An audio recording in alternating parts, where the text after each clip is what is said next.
ఈ వీడియో ప్రేక్షకులకి అందరికీ నా అభినందనలు.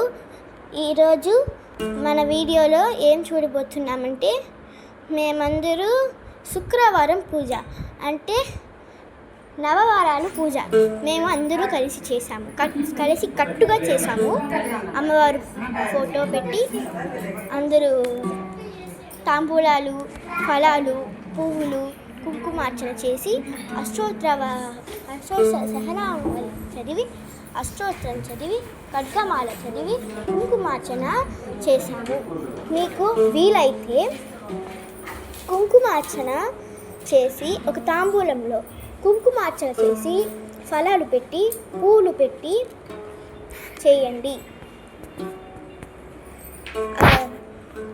మీరు మనస్ఫూర్తిగా ఫలం పూలు, ఆకు ఒక్క చీర అవి పెడితేనే అమ్మవారికి చాలా ఇష్టం.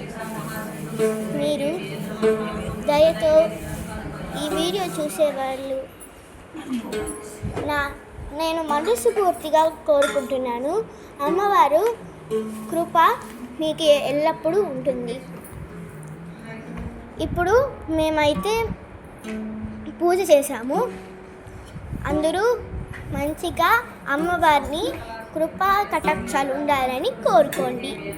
ఒకే ఒక సెకండ్ కోరుకుందామా? అమ్మవారు అందరికీ మీ కృపా కటాక్షాలు ఇవ్వండి. అందరూ మీ పిల్లలే కదా, అందరికీ కృపా కటాక్షాలు ఇవ్వండి కోరుకుందామా? ఇప్పుడు మన వీడియోకి వెళ్ళిపోతాము. మేమందరూ చాలా సంతోషంగా ఉన్నామండి. ఈ వీడియో చూసేవాళ్ళు ఈ వీడియో నచ్చితే లైక్ చేయండి, షేర్ చేయండి, సబ్స్క్రైబ్ చేయండి. మీకు ఈ వీడియో నచ్చితే కూడా లైక్ చేయండి, షేర్ చేయండి, సబ్స్క్రైబ్ చేయండి, కామెంట్ చేయండి, బెల్ ఐకాన్ని క్లిక్ చేసేది మర్చిపోవద్దండి. మళ్ళీ మనం వీడియో లోపలికి వెళ్దామా? మంచిగా మన మనసుతో అమ్మవారి పూజ చేద్దాం. అంతా పూజ అయిపోయినాక, ఇది 9వ వారం అండి ఇప్పుడు వీడియో చూసేది.